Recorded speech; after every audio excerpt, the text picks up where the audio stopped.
it doesn't seem that the PBOC and the Chinese government's actions are working to cool inflation. Yeah, I think in order to cool inflation, you first need to see the slowdown in the economy. So we already see some sign of slowdown. So I think it's a good direction. But of course, to contain inflation is still a long way to go.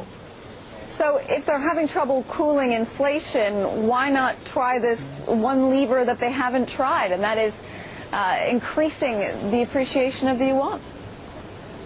Yeah, I think they already done all three things. They appreciate the currency, they have hiked the interest rates, they also hiked the triple R's.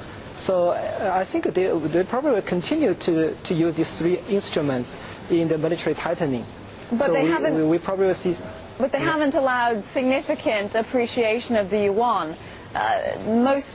Many economists argue, and certainly leaders from around the world, that they should allow this to appreciate more quickly. Yeah, I think the appreciation can contain the imported inflation, but the inflation problem in China is much worse than just the imported element. Domestically, we are seeing rising wage and also this very strong demand. So the priority, in my view, is to hike interest rates to contain, to anchor inflation expectation, to slow down the domestic demand first. And appreciation can be used as a complement to this main monetary policy tool. All right, so when are they going to hike rates again? Yeah, I think they need to hike rates at least 2 more times.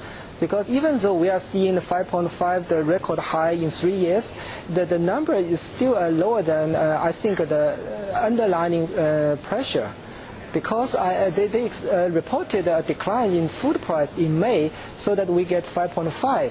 But in my calculation, if we allow, I think the reality, the food price continue to go up, so the inflation, the real number probably will be higher than 5.5. So they really definitely need to do more tightening in terms of interest rate, appreciation, triple R stuff. Food prices are a significant portion of the price rises that we're seeing. Explain to us these power shortages, the worst in 7 years. Why are they occurring, and how is this playing into the inflation picture? I think that's also the problem with the administrative controls. In the beginning of the year, they tried to control inflation by price control. For example, do not allow electricity price to increase. But the coal price is rising very fast. So the power producers are producing power at a loss. That's the reason they want to cut back production. Coupled with the rising demand, we see a big problem in power supply. So actually, after this struggle, the government still have to hike power price. So that's the reason we see the difficulties by using administrative measures. And regarding food price, it's still went down month-on-month basis.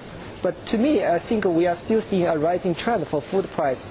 So that's the reason I think from many fronts we are seeing higher food price and also price pressures. Increasingly difficult for the Chinese to control, for the government to control. Shen Jianguang of Mizuho Securities, thank you very much for joining us.